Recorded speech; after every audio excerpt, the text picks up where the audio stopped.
Satu, dua, tiga. Assalamualaikum warahmatullahi wabarakatuh. Perkenalkan nama saya Onur Rafiq dari Prodi Pemasaran Digital. Di kesempatan kali ini saya akan melakukan praktik eh, decision tree di Rapid Miner untuk memenuhi tugas UAS Sistem Manajemen Big Data yang diampu oleh Pak Joval. Nah, sebelum masuk ke praktik Big Data dan Decision Tree, saya akan menjawab beberapa pertanyaan. Yang pertama itu, gimana sih penggunaan decision tree dalam konteks pemasaran digital? Jadi, decision tree itu adalah algoritma atau tools klasifikasi yang digunakan untuk membantu pengambilan keputusan dengan cara membagi data berdasarkan atribut-atribut tertentu hingga menghasilkan kesimpulan.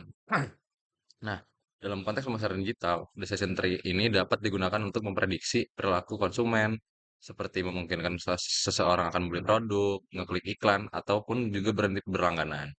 Itu contoh-contohnya. Lalu masuk yang kedua, yaitu identifikasi dari contoh nyata penggunaan decision tree dalam perencanaan bisnis atau bisnis secara umum. Oke. Salah satu contoh nyata penggunaan decision tree ada di dalam industri perbankan ataupun fintech. Nah, misalnya sebuah perusahaan pinjaman online menggunakan decision tree untuk memprediksi apakah seorang calon peminjam akan mampu membayar kembali pinjamannya apa tidak berdasarkan data seperti umur, pendapatan, dan juga riwayat kredit. Nah, di bidang pemasaran, perusahaan e-commerce seperti kayak Lazada, Tokped, atau yang udah tutup Bukalapak gitu ya. Nah, mereka menggunakan decision tree untuk memprediksi pelanggan mana yang kemungkinan akan merespon campaign atau promo mereka berdasarkan data transaksi sebelumnya, sehingga mereka bisa bisa nih ngatur strategi promosi yang lebih jauh lebih efektif. Lalu pertanyaan yang ketiga, jelaskan kelemahan dan kelebihan decision tree ketika digunakan dalam perencanaan strategis pemasaran. Jadi kelebihan dan kekurangannya ada beberapa poin. Kita mulai dari kelebihannya dulu. Yang pertama yaitu mudah dipahami dan juga diinterpretasikan. Jadi hasil dari decision tree ini berupa struktur seperti diagram alur. Nah, yang memudahkan tim marketing atau bahkan yang non teknis juga dalam memahami alasan dibalik keputusan si sistem sistem ini. Kalau yang kedua, cepat dan efisien, yaitu decision tree ini dapat digunakan untuk menganalisis data dalam jumlah besar di waktu yang singkat. Lalu yang terakhir, mampu menangkap pola-pola tersembunyi. Nah, jadi dia juga dapat mengidentifikasi kombinasi variabel yang mempengaruhi keputusan pelanggan secara otomatis. Kita masuk ke kelemahan, ada tiga juga. Jadi yang pertama itu rentan terhadap overfitting. Jadi jika tidak diatur dengan baik, misalnya tidak melakukan pruning, decision tree bisa terlalu menyesuaikan data dan data latih, data yang example set, dan tidak bekerja baik pada data baru. Lalu yang kedua, sensitif terhadap perubahan data. Jadi sedikit perubahan dalam data bisa menghasilkan struktur pohon yang berbeda. Lalu yang ketiga, kurang efektif untuk variabel kontinu dalam jumlah yang banyak. Untuk data yang sangat kompleks, in case ya, dan memiliki banyak atribut numerik yang berbeda, hasilnya bisa menjadi terlalu rumit dan juga kurang akurat. Begitu. Nah, cukup.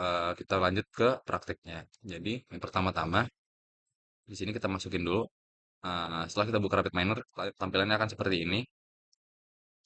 Setelah seperti ini kita masuk eh, pastikan kita udah prepare dataset yang bakal kita gunain. Nah, di sini saya bakal pakai dataset travel insurance yang saya dapat dari Kaggle yang bisa dilabelin. Nah, oke kita masukin. Lalu karena tampilan masih seperti ini bukan tabel, kita ganti ke koma. Nah, jadi ini udah kelihatan ada agensinya apa, tipe agensinya apa, distribusinya seperti apa, nama produknya, terus hasilnya no atau yes, terus durasi, destinasi, net sales, commission, net sales, dan lain-lain. Kalau kita lanjut, nah di sini saya akan pilih satu polinominal untuk kita label yaitu yang claim aja.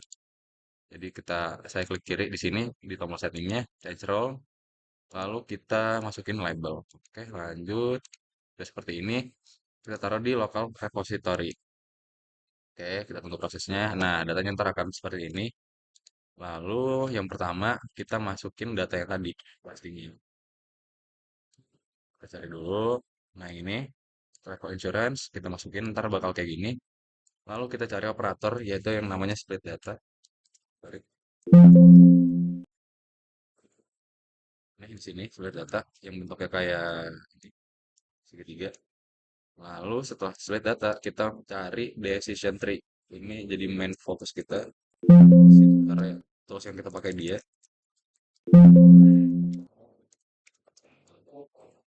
Nah, ini dia decision tree di bagian folder tree ya. Kalau misalnya kesulitan buat nyarinya, lalu kita masuk ke apply model,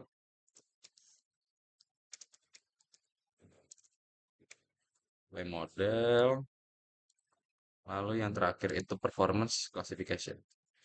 Performance, karena performance ada banyak, kita pakainya yang classification karena ya ini termasuk klasifikasi gitu ya. Kita gini-gini aja biar enak. Tinggal kita connect-connectin sebentar.